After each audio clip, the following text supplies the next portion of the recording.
Fala, turma! Estamos aqui mais uma vez na nossa live.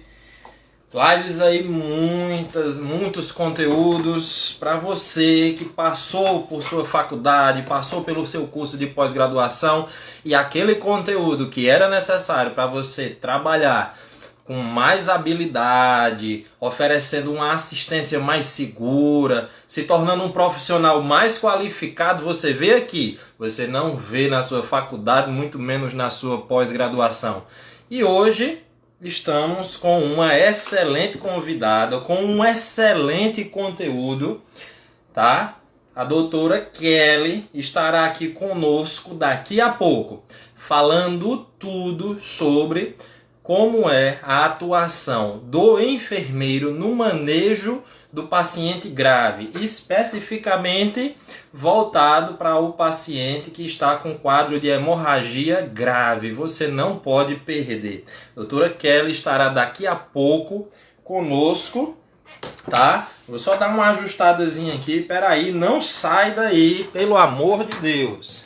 Estamos aqui com alguns probleminhas técnicos, mas vai dar certo, ok? Então nós estamos aí com uma série de lives desde 2019, eu que ainda estou engatinhando nesse mundo das redes sociais, mas quem me acompanha sabe que todo o meu conteúdo postado nas redes sociais, bem como as lives que a gente tem feito aqui, é feito com muito carinho, com muita dedicação. É quase que um sistema de ensino inovador aí. Então, vai lá, segue aí as minhas postagens, compartilha com os teus colegas. São conteúdos que têm a finalidade de facilitar a sua vida aí ao passar em um concurso público, ao atuar na linha de frente aí, atendendo os pacientes em diversos setores da assistência. E a live de hoje, para quem está chegando agora, é com a doutora Kelly, ela que estará falando tudo sobre como é a atuação do enfermeiro no manejo do paciente grave, especificamente no manejo da hemorragia grave, tá certo? Existem aí alguns mitos, algumas condutas que são tomadas, algumas que podem inclusive prejudicar o paciente, aumentando o nível de mortalidade do mesmo se não for bem conduzido. E existe uma área de atuação muito específica onde o enfermeiro faz parte, intitulado Enfermeiro do Trauma. Ela vai estar trazendo todas essas informações, tá certo? Então eu vou aqui mandar o convite para ela, ver se ela já está aqui conosco. Deixa eu dar uma olhada. Cadê você, Kelly? Vamos aqui. Nós que temos aí levado, ela ainda não entrou, ainda não chegou. Chama aí, turma, chama a Kelly aí, Naliele, Janaína, dá uma chamadinha aí na Kelly aí. Enquanto isso, eu estou querendo lembrar a você que todas as nossas lives têm o intuito de dar uma maior performance na sua vida profissional, tá? Oferecer uma assistência mais segura, oferecer uma assistência com menor índice de danos aos pacientes. Desde 2009 até agora e daqui para frente, nós estamos aí com inúmeros convidados, já passaram aqui dezenas de pessoas trazendo conteúdos inovadores. Esses conteúdos, inclusive, na sua grande maioria, você não consegue acompanhar, tê-los no seu período de graduação, de pós-graduação, certo? São profissionais que trazem a sua experiência, que estão aí na linha de frente, assuntos inovadores que inclusive podem facilitar aí para você na sua vida de concurso público, seleção, dando um destaque muito melhor no seu currículo, por exemplo, oferecendo principalmente aquilo que eu sempre digo, uma assistência mais segura para a população que tanto precisa. E o assunto de hoje, o tema de hoje, é a abordagem, a atuação do enfermeiro no manejo da hemorragia grave. Algo muito sério que onde nós temos aí uma equipe multiprofissional, mas principalmente temos o enfermeiro, que é um dos principais responsáveis por salvar vidas. Ela acabou de entrar aqui, está conosco. Vamos lá, doutora Kelly. Estamos aguardando. Opa, a doutora Kelly acabou de entrar, turma. Seja bem-vinda, Kelly. E para que a galera não perca tempo, Kelly, se apresente. Esse canal é todo seu. Você tem aí aproximadamente 50 minutos para destrinchar o que é enfermeiro do trauma, o que é que o enfermeiro faz no manejo da hemorragia grave. Esse canal é todo seu. Fique à vontade. Rafael, obrigada primeiro pelo convite, obrigada pela confiança. E meu nome é Kelly, sou enfermeira, enfermeira de emergência, enfermeira do trauma. Fui por 11 anos enfermeira do pré-hospitalar com muito orgulho. Foi a minha escola, a minha casa.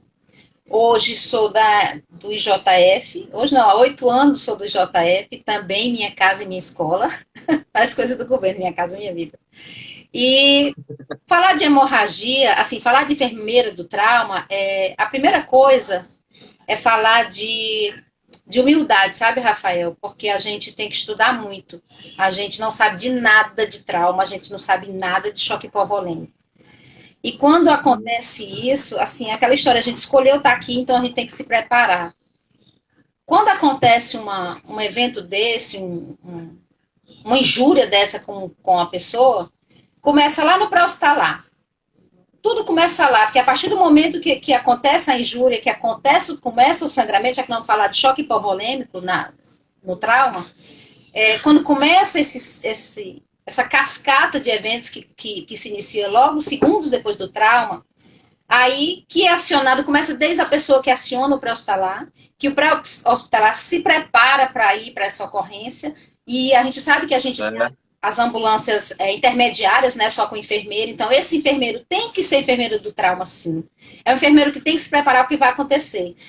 Qual foi a cinemática, qual foi o tempo, a idade do paciente, as condições que isso aconteceu, se tem um TCA associado, se é um politrauma grave, se tem um trauma tórico-abdominal, se tem um trauma pélvico, se esse paciente está sangrando por um ferimento por arma branca, um ferimento por arma de fogo, ou por um acidente, uma fratura exposta, ou se ele tem um sangramento oculto, que é tórico abdominal. Então, eu acho que tudo isso tem que passar na cabeça do enfermeiro do trauma lá do pré-hospitalar.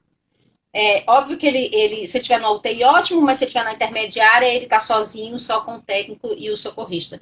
E lembrar que tem que dizem as literaturas informam que trazer para um centro de trauma, sim. Não adianta um politraumatizado grave ir para um centro mais intermediário. Óbvio que se tiver que se preocupar com a via aérea, que é o que mata mais rápido, não é o que mata mais, né? Mas mata mais rápido, aí sim fazer uma parada num serviço mais intermediário. Mas saber que um politrauma grave, um paciente com choque hipovolêmico, ele tem que ir para um centro de referência, centro de tratamento definitivo, para não perder tempo.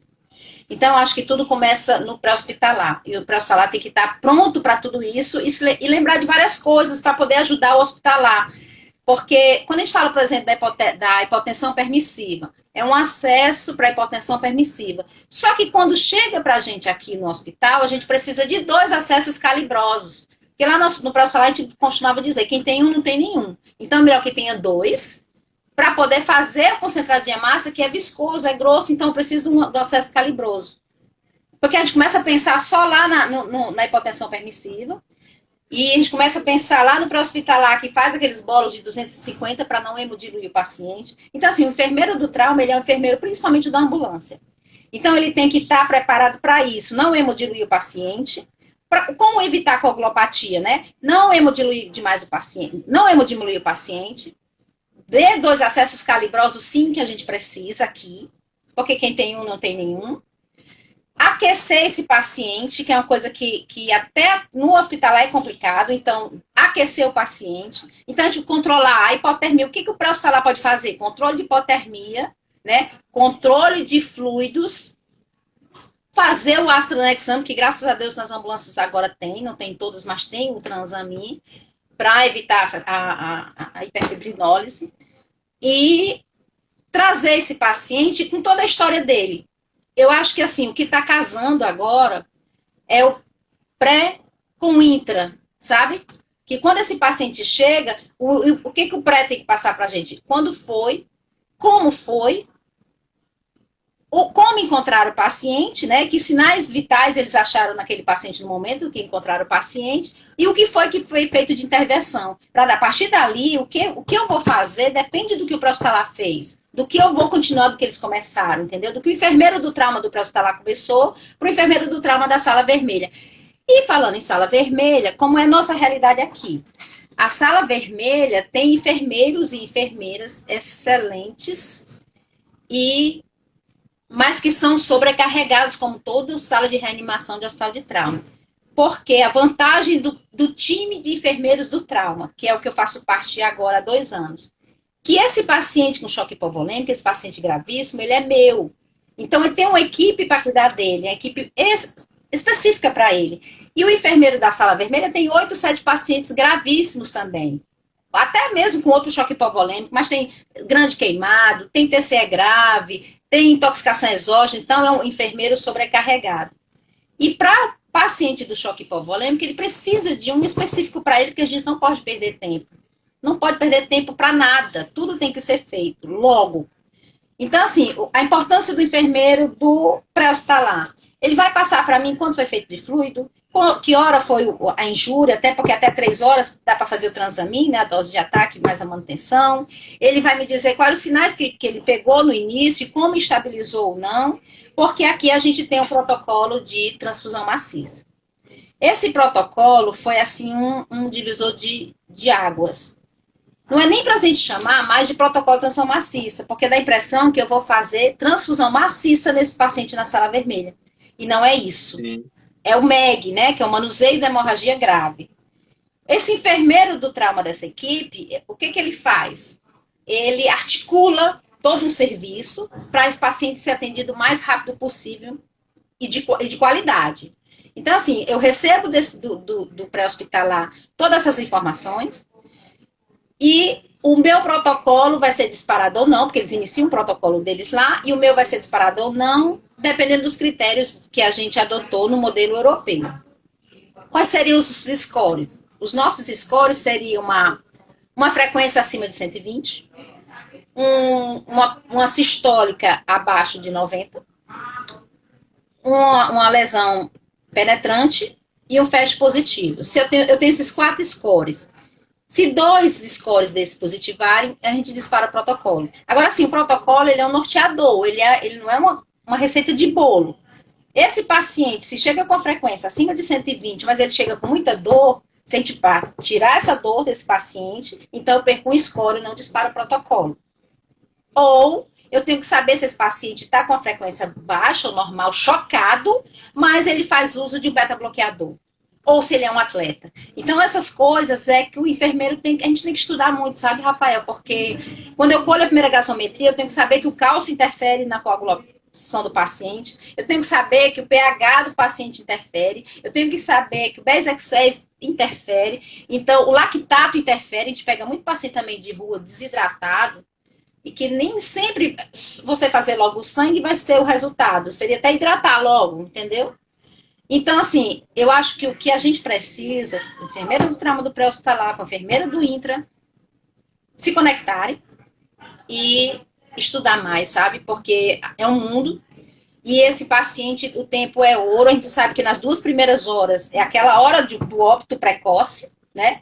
Então, essas 2 primeiras horas ele está na mão do pré-hospitalar e está na mão do intra na sala vermelha. E até as 4 horas ainda é aquele primeiro momento daquele modelo trimodal, né, dos períodos do trauma. No primeiro período, que é de 0 até as 4 horas, né, e o segundo período nas 24 horas, e o terceiro período nas últimas semanas, que aí vai definir a vida desse paciente, e eu sei que a gente sabe que começa a definir lá na mão do pré-hospitalar. Enfim, então como é que a gente funciona aqui? Como é hoje essa equipe de trauma? A literatura já diz que todo hospital de trauma tem que ter uma equipe específica do trauma. Então, a gente formou a nossa, graças à monografia da Velma Dias, que é a enfermeira nossa chefe, né? Ela fez um trabalho em cima disso para o mestrado. Inclusive, ela apresentou lá na Organização Pan-Americana. Então, é um trabalho que já era para ter sido feito em qualquer hospital de trauma terciário, né? Mas, graças a Deus, a gente conseguiu, a gente montou essa equipe. E é uma equipe que ela tem que ser diferenciada, por quê? Porque ela tem que entender de trauma como doença, da hemorragia como a causa principal de morte, o que fazer para evitar, o que fazer para correr antes da coagulopatia, o manejo do paciente grave, e conhecer de hemoterapia, de hematologia, para poder, que é o que a gente mexe, né, com hemocomponentes. E de cirurgia, porque a gente desenvolveu umas tecnologias aqui. Como é hoje? O pré-hospitalar, o SAMU Fortaleza, ele faz um contato via WhatsApp com a gente do hospital. Então, o tempo que a gente descia quando esse paciente chegava era 3 minutos. Foi cronometrado, eram 3 minutos que o banco de sangue descia, junto com o enfermeiro do trauma, para poder fazer essa abordagem desse paciente. Por quê? Porque aqui a gente tem plasma fresco descongelado, só para o protocolo, hemácias e plaquetas. E crio, né? O crio a gente descongela depois. Enfim, eram 3 minutos o tempo-resposta. Quem chegava primeiro, o banco de sangue colhia tanto material para ele, como para o laboratório. Porque o laboratório é outro parceiro que ninguém pode... É imprescindível o laboratório junto. Então, quando o SAMU avisa via WhatsApp, que faz aquela historinha pequenininha, 16 anos de ferimento para arma de fogo no tórax, drenado tanto, ou aguardando para drenar no hospital de referência, enfim, dá o glésico do paciente e dá os sinais vitais. Quando a gente recebe isso, a gente já espera esse paciente na sala vermelha. Se eu sei que o paciente levou um tiro no tórax, eu vou atrás de um cirurgião torácico. Se eu sei que ele tem uma fratura exposta, eu vou atrás de um traumático. Então, a gente diminui esse tempo para poder dar uma assistência de qualidade para essa pessoa. E nisso, a gente inicia todos os cuidados, continua os cuidados, que é para continuar os cuidados para salar, aquele negócio de controle da hipotermia, corrigir a acidose, corrigir... quando dá um exame alterado, ainda tem também preparar esse paciente para o centro cirúrgico. Mais de 90% dos nossos pacientes são cirúrgicos. Ou da geral, ou da vascular, ou da TO, ou os 3 juntos. Entendeu? Então, a maioria dos pacientes críticos que chegam com choque hipovolêmico são pacientes cirúrgicos. E a gente sabe que só tem uma solução. A gente manter esse paciente viável para a cirurgia, né? Mas a solução do problema vai estar lá no centro cirúrgico. E falando em solução de problemas, o que a gente pede também para o pré-hospitalar é isso. Além de um acesso calibroso, esse controle da hemorragia. A gente tem um problema grande de torniquete, principalmente nesses pacientes que vêm do interior. Então, assim, tem muito paciente que não tem torniquete, o serviço não tem torniquete, e fazem torniquete de uma forma com atadura, que a gente sabe que não vai resolver, pode fazer lesão vascular ou nervosa. Então, assim, parar o sangramento, evitar mais essa história de gase acolchoada, a gase, sim, feito aquele botãozinho no buraco, que a gente continua falando aquela história do dedo no buraco, entendeu? Com o dedo no buraco mesmo, para esse paciente chegar aqui em condições que vai para a cirurgia. Porque se ele sangrar demais... Eu recebi um paciente semana passada com uma bermuda grossa, jeans, encharcada. Então, eu sei, você já mensura a quantidade de sangue que essa pessoa já perdeu. Então, assim, essas coisas que faz o enfermeiro do trauma pensar em todas essas possibilidades. E já preparar esse paciente para o centro cirúrgico, entendeu? O paciente foi tipado, o paciente tem que cobrar o laboratório, quanto foi fibrinogênio, já pede para o banco de sangue descongelar a crio. Então, assim, obviamente, um trabalho em equipe, porque esse protocolo não se dispara se não tiver um RT. É óbvio que o médico da sala, geralmente o clínico, é quem dispara esse protocolo junto com a gente. E o enfermeiro da sala vermelha, não posso esquecer dos meus colegas, das minhas colegas, que são gente top de linha. Se não fosse... Acho que nem existia essa equipe, entendeu? Assim, então, eu fui dessa equipe, Já estão mandando aí lembrança, dizendo que a sala laranja, a reanimação tá em peso ali assistindo, tá certo? Aí, coisa boa é amigo, né, Rafael? Coisa boa é ter amigo. Pois é, então assim, falando dos enfermeiros da sala vermelha e falando dos enfermeiros, enfermeiros que eu quero dizer, equipe de enfermagem também, tá? Técnicos e enfermeiros. E da sala laranja também, porque o paciente, esse paciente do protocolo, ele pode ir para 3 lugares. Ele pode ir a óbito, ele pode ir para UTI, ele pode ir para o centro cirúrgico, que a grande maioria vai, ou ele pode ir para a sala laranja, que é uma UTI da emergência, né? É um paciente que estabilizou, não é cirúrgico, mas precisa de um acompanhamento intensivo. Então ele vai para a sala laranja. Então, assim, se não fosse essas pessoas, não teria esse serviço. E estar aqui no hospital terciário é uma grande responsabilidade para qualquer um. Agora, assim, fico feliz de fazer parte da equipe do trauma, de enfermeiros do trauma, porque é para ser assim, é para ter uma equipe só para isso, né?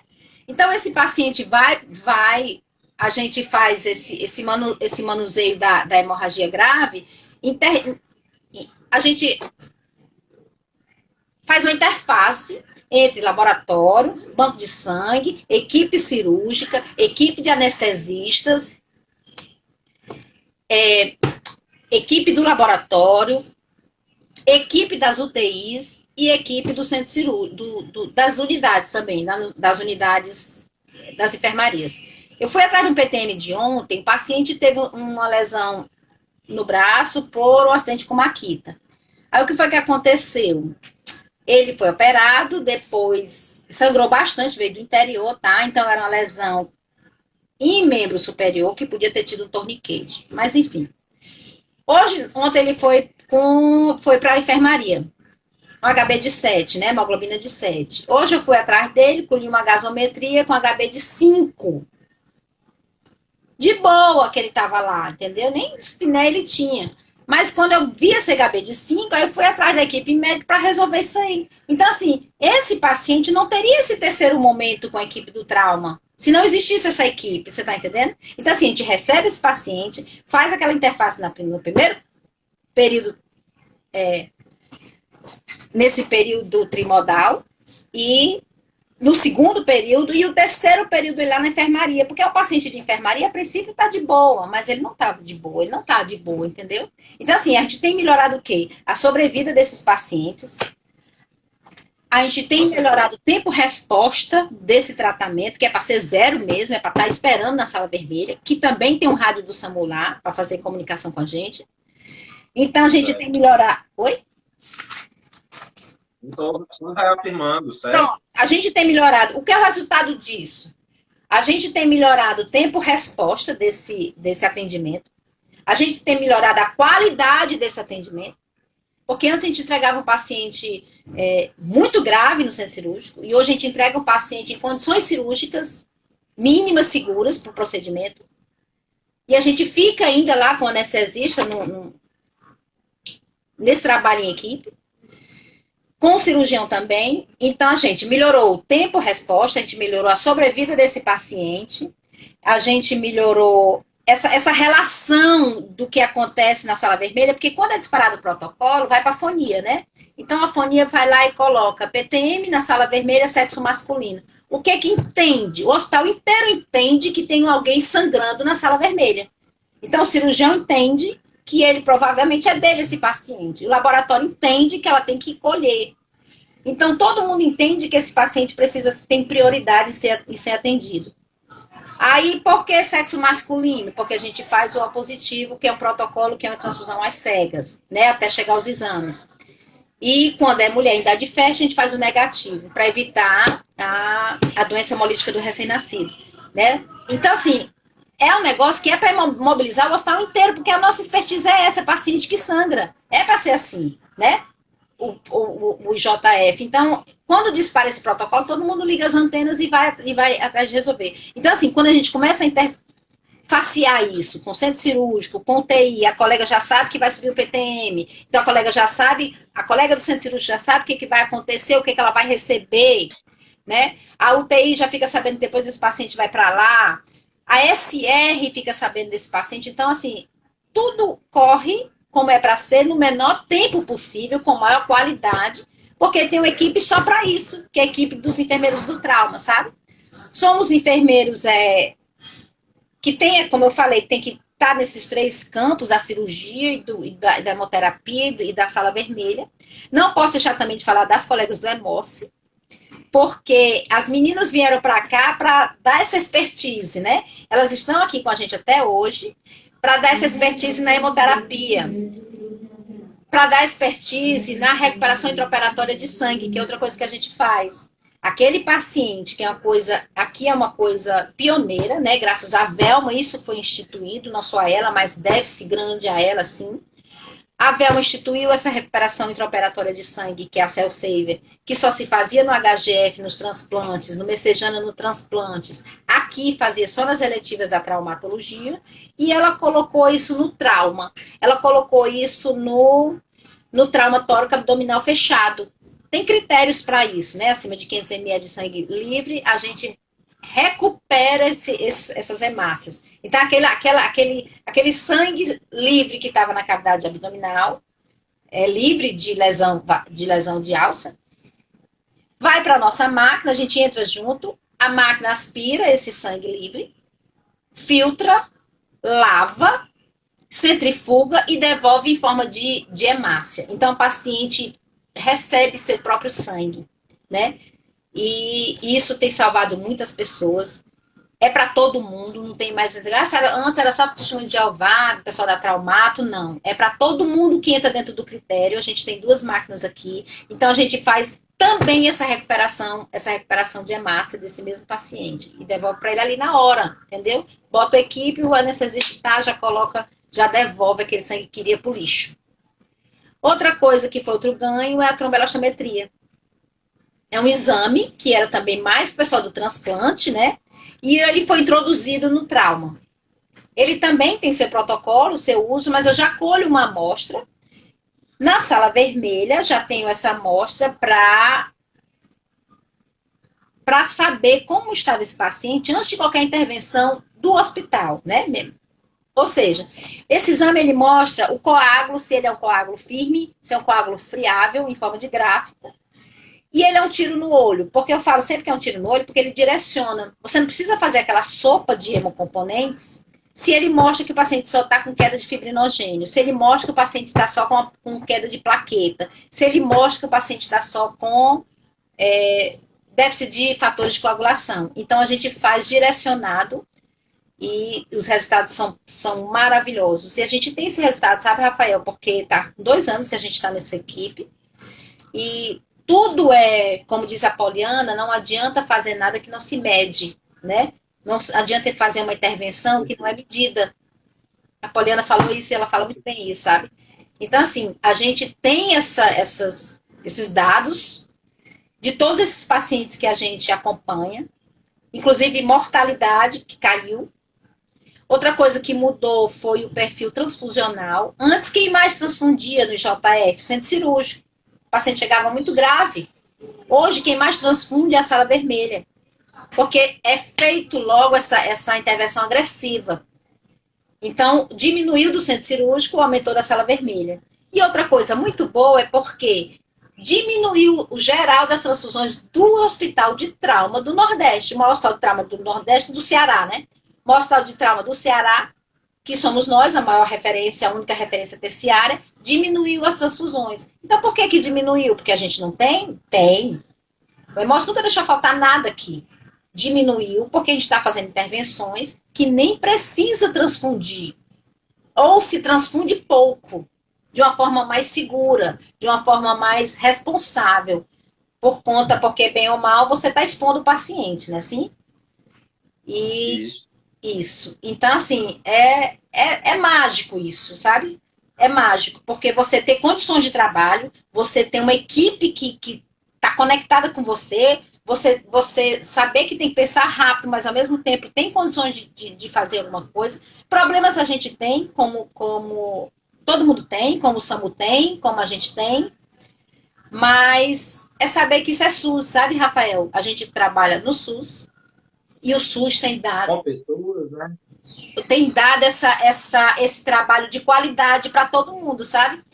Eu costumo dizer, uma vez eu estava na SR, 4 horas da manhã, esperando o paciente sair da sala operatória, a gente já tinha feito tudo, todos os exames, já tinha feito todas as transfusões. Esse paciente estava... Eu estava aguardando para fazer a segunda coleta antes dele ir para SR. Aí eu pensei, gente, 4 horas da manhã, não que eu seja uma das melhores enfermeiras que eu conheço, mas, poxa, eu tenho uma enfermeira só para esse paciente, esperando ele sair para cuidar dele, só dele. Era uma enfermeira para ele. Você está entendendo? Uma enfermeira específica para aquele paciente, 4 horas da manhã. Aonde que tem isso, Rafael? A gente sabe que nem na rede privada tem isso, entendeu? Então, assim, a gente sabe como é que vai conduzir até o final para esse paciente voltar para casa com nenhuma sequela ou uma sequela mínima, entendeu? Independente do que ele seja, do que ele foi ou do que ele faz. Mas é isso. Eu fico pensando nisso que a gente tem que estudar, sabe, Rafael? Porque, assim, o paciente chegou com trauma torácico, meu Deus, tem mais de 500 ml, ou tem mais, ele já drenou mais de 1.500 ml, então ele já vai para a toracotomia, então a gente tem que preparar ele para a toracotomia. Ou para o tem que entender que, às vezes, nem adianta drenar lá na cena e vai drenar no hospital, porque se drenar no hospital é uma drenagem... asséptica, né? Então, essa drenagem, eu recupero esse sangue desse tórax também, tá? Assim como recupera do abdômen. Sangue do hemotórax, a gente recupera também com essa máquina da Rios. Então, assim, tudo tem que estar conectado, porque se o pré-hospitalar entende que está próximo do centro de trauma, de referência, ela não tem que perder tempo, tem que trazer, né? Aí fica também aquela coisa, e o acesso, não sei o quê. Eu prefiro que faça lá, se puder para fazer lá, tá ótimo, porque eu pego o paciente na fase inicial do choque, ainda tem vaso, né, veia, né? E aqui a gente é mais difícil. Então, assim, eu acho que o sonho maior era esse, de conectar o pré com o intra, e dentro do próprio intra, conectar os setores, entendeu? Todo mundo saber que está todo mundo trabalhando para o bem desse paciente. Então, assim, alguém está perguntando as maiores dificuldades de trabalhar na equipe do PTM? Você responde já, pode continuar o seu fluxo aí de ideias. Eu acho que é isso. É equipe treinada. Assim, o segredo de um enfermeiro do trauma. Primeiro, estudar e saber que não sabe de nada. Que a gente vem com a responsabilidade de cuidar de gente gravíssimos e a gente não sabe de nada, sabe, Rafael? É estudar mesmo. E material e equipamento disponível e a gente cuidar disso, entendeu? Porque um torniquete faz falta. Um torniquete faz falta lá. Então, um torniquete faz falta lá, um torniquete faz falta aqui. Saber que vai chegar uma criança politraumatizada, que tem que ter material para essa criança, que é uma clientela diminuída, graças a Deus, no trauma, mas quando acontece valendo. Quando vem para cá, é saber que no TCE o número a contagem de plaquetas já muda, né, do que eu vou fazer ou não. É saber que pode estar associado, dependendo da cinemática do trauma, uma fratura de bacia. Gente, bacia, a gente tem perdido alguns pacientes com fratura de bacia, porque passa despercebido lá no pré. Pra gente também. A gente não tem cinta pélvica, tá? O pré-hospitalar também não, apesar de usar o CAD de forma invertida, mas o CAD não foi feito para isso. E fratura de bacia é um negócio muito sério, então a gente tem que pensar, acidente de carro, acidente de moto, vão associar uma fratura de bacia. O FAST na sala é importante, tem que ter, porque é um dos nossos gatilhos para disparar o protocolo. E alguém que faça, e aquele operador confiável, né, operador dependente, para saber se assim, quem está fazendo, está me dizendo que tem líquido livre ali, ou se tem mais de 500 ml, ou se não tem, entendeu? Então, assim, é material, equipamento, o tempo que a gente corre contra o relógio e tentar ser uma equipe de excelência, sabe, Rafael? Porque é a nossa obrigação, é a nossa função e tá fisicamente bem, principalmente o enfermeiro lá do pré-hospitalar, né? E a gente aqui também, porque às vezes começa um paciente desse, a gente recebe, tem pacientes que sobem o menor tempo, outra coisa que a gente mensurou, sabe? O tempo de subida desse paciente no centro cirúrgico. Eu mensurei isso o ano passado. Vocês mediram isso? Medi.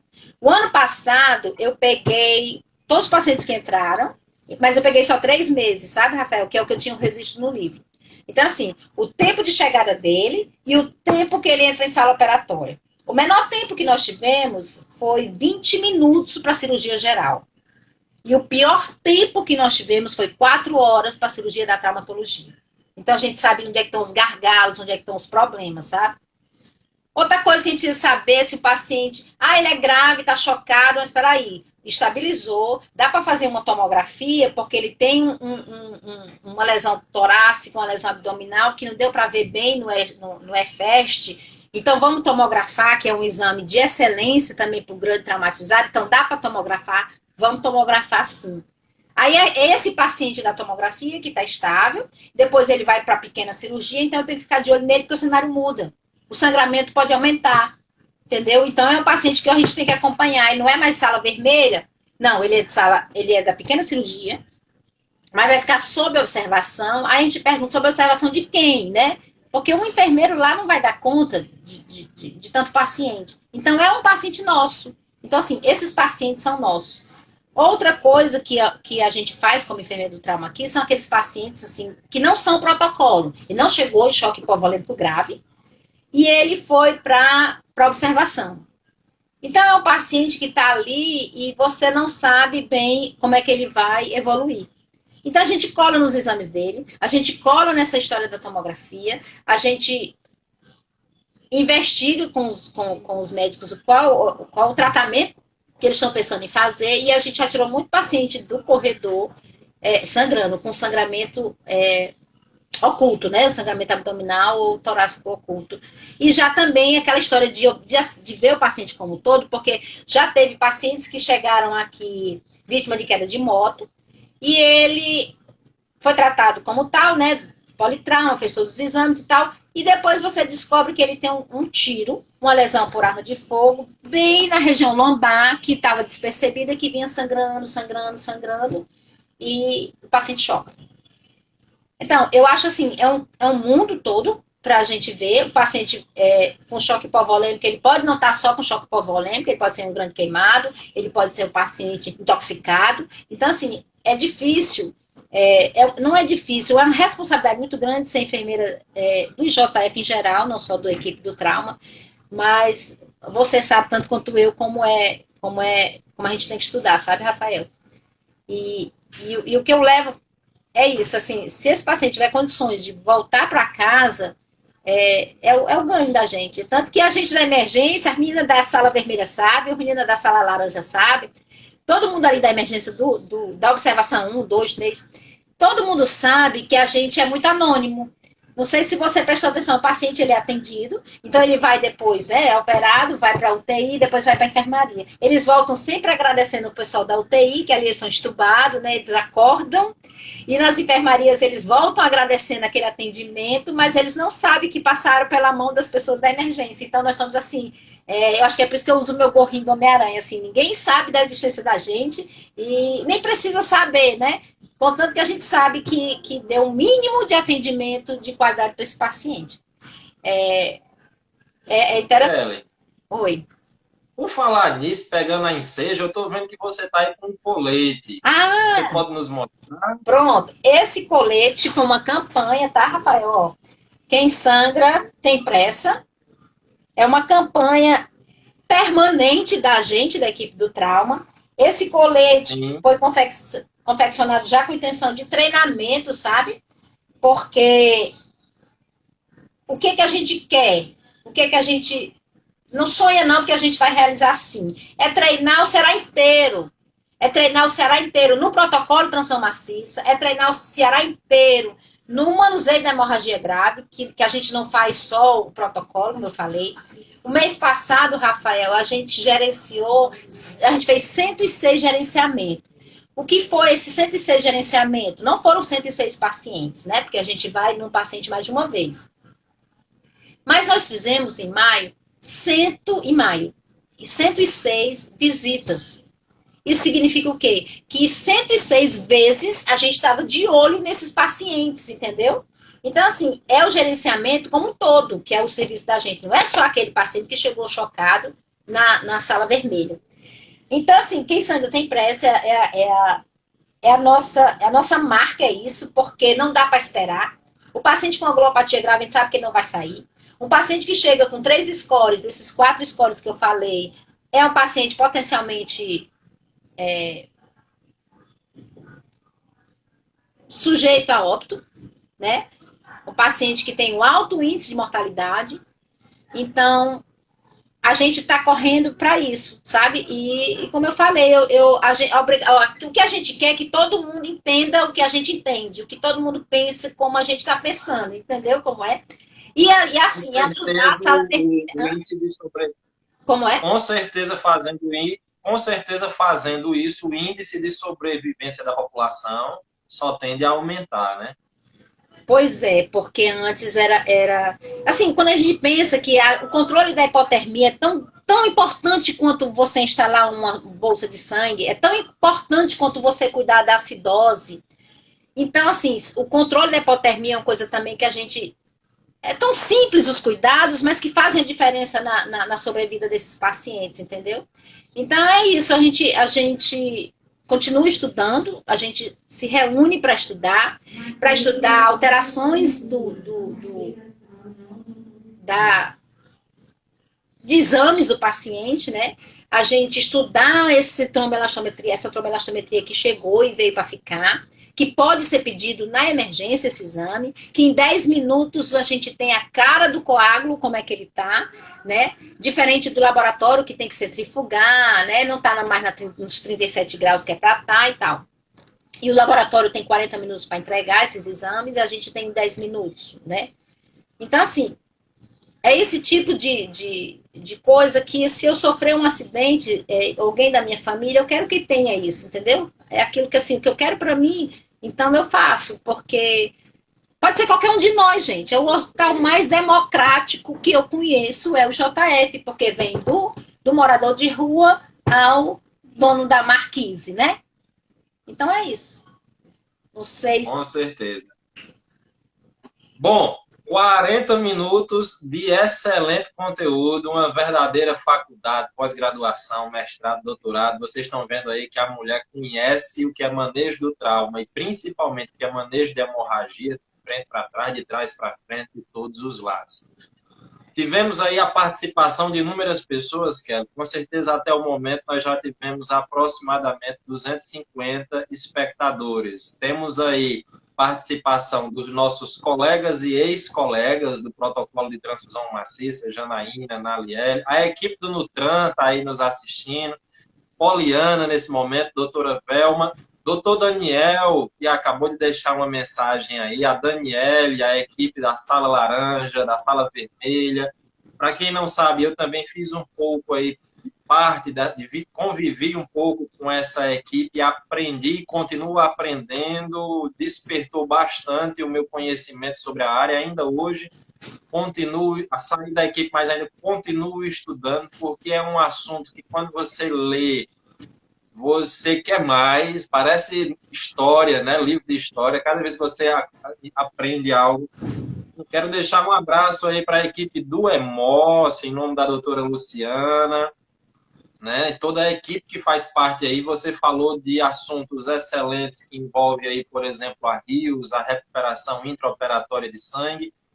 Falou de algo essencial, que é o trabalho em conjunto, em parceria da equipe pré-hospitalar com a equipe intra-hospitalar. Eu, por exemplo, sou um crítico ferrenho da administração excessiva de volume, com Ringer lactato, causando hemodiluição, prejudicando, assim, né, a sobrevida do paciente. Você falou também de um assunto essencial. Ainda hoje nós temos um mito. Faz ou não faz o torniquete? Faça o torniquete, né? Assim, Kelly? Ajuda a salvar vidas, tá certo? Prejuízo é o mínimo que o torniquete pode ocasionar. Eu ainda não entendo o porquê que a galera, principalmente do pré-hospitalar, até mesmo a população leiga, tem que aprender a fazer manejo do torniquete, né? Kelly, bom, temos aí aproximadamente ainda 15 minutos. Uma pergunta aí de uma das nossas colegas aí de trabalho, da SUI, foi com relação às principais dificuldades enfrentadas pela equipe. eu deixo essa pergunta dela e deixo a minha. Quais foram os principais ganhos? Por que que você continua nessa equipe? Fique à vontade. Gente, essa equipe está com 2 anos que nós estamos nesse protocolo e 2 anos que eu estou na equipe. Foi assim, é porque quando eu era só da sala vermelha, Rafael, e da sala laranja, eu estava até num ambiente mais, como é que se de confortável para mim, né? E ao mesmo tempo sobrecarregada, como todas as colegas e os colegas da sala vermelha. Mas quando eu vim para essa equipe, foi um privilégio. Eu posso dizer que é uma equipe diferenciada, que é uma equipe elitizada, pode-se dizer sim, né? Porque a gente está só para esse paciente do choque hemorrágico.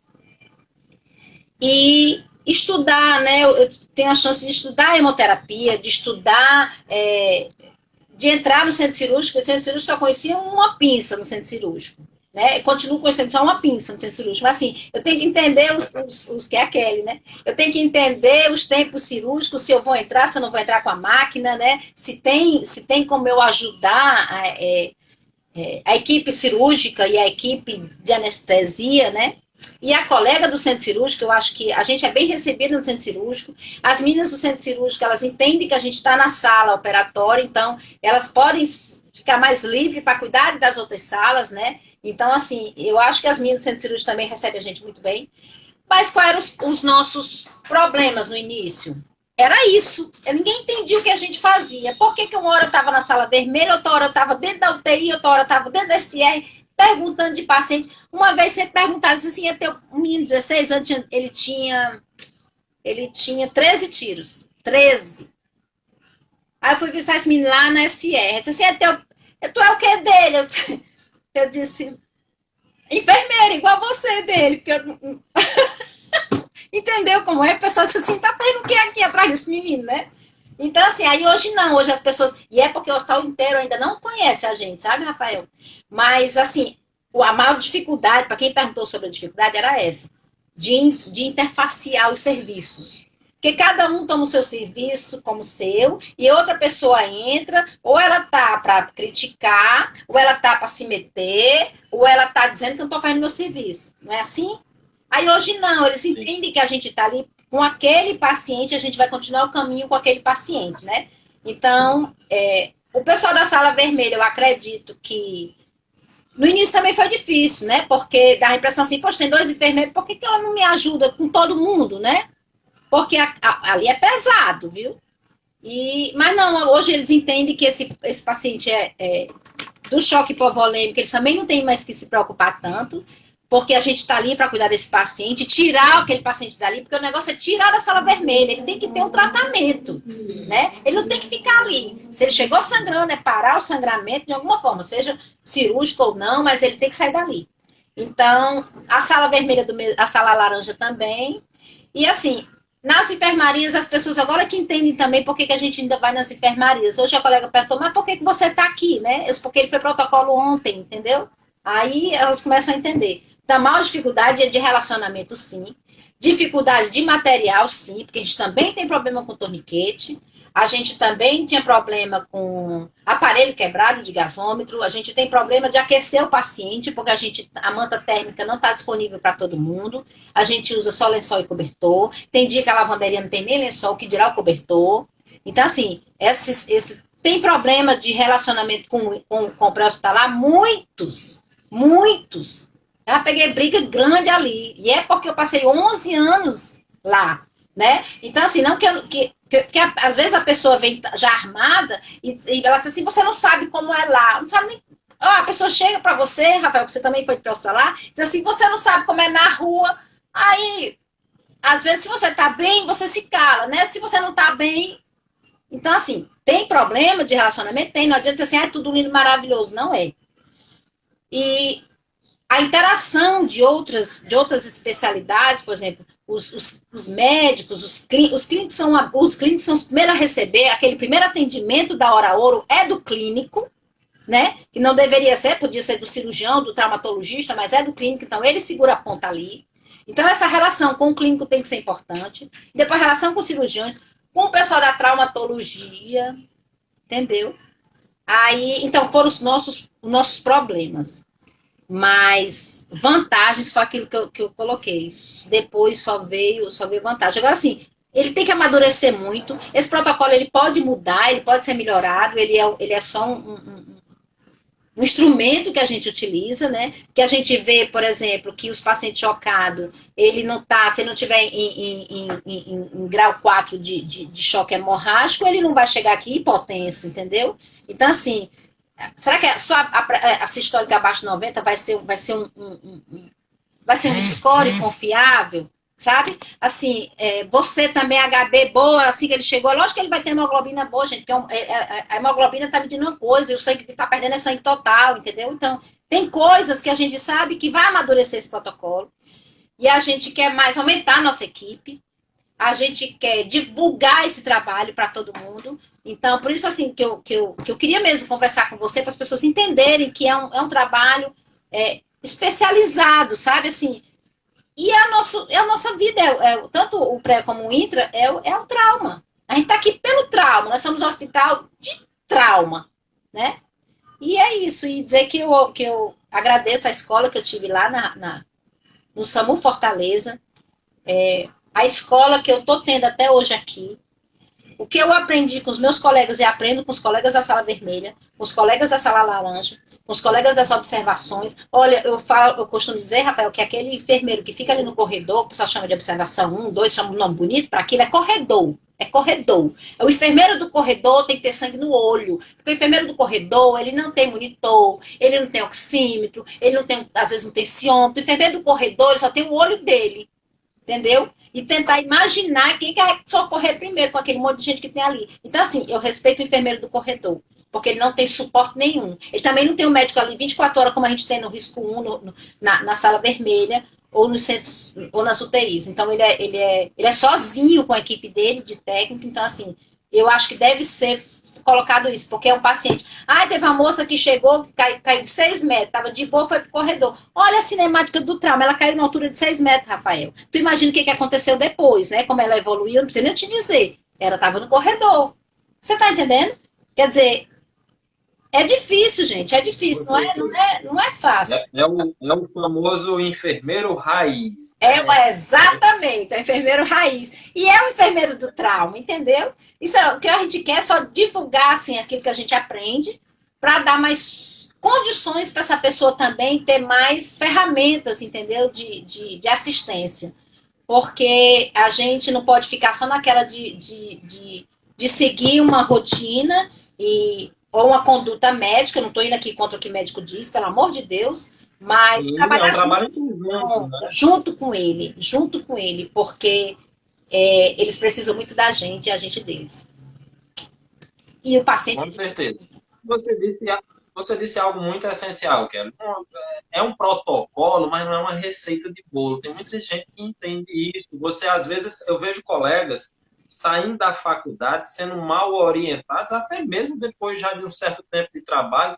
É o passo a passo, não é uma receita de bolo. Eu costumo dizer que na área da saúde, 1 mais 1 não é 2. Às vezes é 1000, às vezes é 0.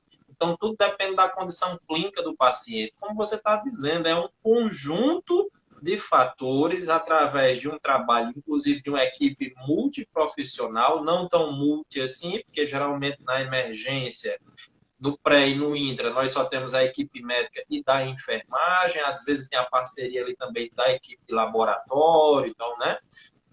Tá? Mas é essencial, principalmente o olhar clínico. Exame, laboratório, tecnologia é ótimo, mas o olhar clínico tem que vir em primeiro lugar. Pegar no paciente, fazer o exame, a ausculta, né, do paciente, a biomecânica do trauma, como você bem citou aí, baseado na biomecânica, você sabe o prognóstico do paciente, ao menos você suspeita. E, com certeza, a população agradece, pais de família, mães, filhos, tios, avós, sendo salvos por um procedimento inovador que o IJF, em parceria com a equipe, com o pessoal do EMOSSE, tem realizado para o Nordeste, né? Não é só Fortaleza, não é só Ceará, é Nordeste, que é o protocolo, eu vou resumir através dessa sigla, né? O PTM, o Protocolo de Transfusão Maciça, porque daí O MEG, se Rafael, o ramifica, MEG. O manuseio é da o famoso hemorragia grave. MEG, Porque o o protocolo manejo é o aí da MEG. hemorragia. É, o manuseio da Começa hemorragia tudo grave. pelo MEG, né? Porque se a gente falar PTM, dá a Então, impressão que a aí, gente só transfunde, né, Rafael? só transfundo. Não. Perfeito aí a sua correção. O MEG, que é o manejo de MEG. hemorragia Manuseio da hemorragia grave. grave. Isso. Outra coisa, E, Rafael, enfim, é a equipe ali do acolhimento. É outra equipe de sim, enfermeiro raiz, porque eles não têm condições de fazer um acolhimento, eles não têm condições de fazer uma Manchester, que é para ser feito, não tem, a gente tem que ser, sim, tem que estar na real, aqui não é feito um Manchester. inclusive, Então, esse pessoal. inclusive, Oi? inclusive, quem fez a pergunta sobre suas dificuldades foi a enfermeira do acolhimento, a SUI. Quais são as Pronto, eu estou falando. dificuldades? O acolhimento é outro colega que a gente tem que chegar junto, porque elas sinalizam isso. Ó, o paciente chegou Sim, assim, o paciente está falando, mas eu achei tão pálido, achei meio desorientado. Eu vou colocar aqui um laranja na classificação do paciente, mas eu acho que ele vai ser vermelho. E elas nunca erram, sabe, Rafael? Geralmente esse paciente daqui a pouco é vermelho. Então, assim, esse pessoal do acolhimento, eu nunca trabalhei no acolhimento, nem quero, porque eu não sei classificar paciente, não sei, porque eu acho que todo mundo é grave, então eu acho que eu ia lotar aquela sala vermelha, entendeu? Ou o contrário, você mandar todo mundo no corredor, não sei. Não sei fazer acolhimento, então eu respeito quem faz acolhimento. Porque aquele negócio ali é complicado. E você escolhe, né? Você decide. Esse aqui vai ser atendido agora, aquele ali vai ser atendido a meia hora, 2 horas. É uma responsabilidade muito grande isso, gente. Esse negócio de acolhimento, enfermeiro de acolhimento também é enfermeiro raiz, viu, Rafael? com certeza, com certeza. Estamos aqui com a SUI, que faz parte da equipe, e eu acho que deixa eu ver aqui, acho que a Jocilene, se não me falha a memória, a Jocilene também aqui fazendo parte aqui dos nossos espectadores. Bom, eu estou muito satisfeito com o conteúdo abordado, aprendi muita coisa, reaprendi, acendeu aqui a chama de continuar nos livros, nos vídeos, acompanhando aí toda essa assistência. Fico muito feliz por termos anjos da guarda dentro do IJF, essa equipe do MEG, tá? Quero parabenizar você, Kelly, pelo conteúdo passado aqui, uma didática excelente, fala a linguagem literalmente aqui do enfermeiro raiz, você é uma mistura da enfermeira raiz com a enfermeira moderna, parabéns, tá? E vou dizer uma frase para encerrar e você querendo diz alguma sua. Eu sempre costumo dizer que sucesso não é dom, sucesso é músculo, sucesso é suor. Está aí o exemplo da equipe a qual a Kelly está muito bem representada. Muito obrigado por disponibilizar o seu tempo, eu sei que é muito precioso. E deixo com você as últimas palavras para a gente encerrar aqui. Quero dizer que a live vai ficar salva no meu Instagram e no canal do YouTube para ser compartilhado entre todos os colegas esse excelente conteúdo que você só vê aqui. Fique à vontade, Kelly. Rafael, primeiro agradecer e agradecer a responsabilidade de representar um grupo de enfermeiros, entendeu? É uma responsabilidade eu falar de uma equipe inteira que trabalha, né, MOS, JF e representar enfermeiros da emergência como um todo, porque enfermeiro de trauma é todo enfermeiro que recebe um trauma, né? E dizer isso, que eu acho que a gente não sabe de nada, sabe, Rafael? A gente tem que estudar muito, muito, porque a gente tem como melhorar e eu acho que o segredo está nisso aí, estudar. É estudar mesmo. Estudar e ter empatia pelo paciente, sabe? É ter empatia também pelo colega. E é porque, olha quem tá falando, a pessoa mais briguenta que tem aqui dentro. Eu brigo até com as paredes, você sabe disso. Então, eu sou briguenta, olha o que eu tô falando. É a história da empatia do colega, da empatia do outro profissional não enfermeiro e do paciente, sabe? É como a gente diz aqui, é cuidar do amor de alguém. Então, é cuidar do amor de alguém mesmo. Valeu, Kelly. Muito obrigado, que o Instagram já está nos expulsando aqui, já alarmou. Faltam 10 segundos. Sucesso, bom final de plantão. Valeu.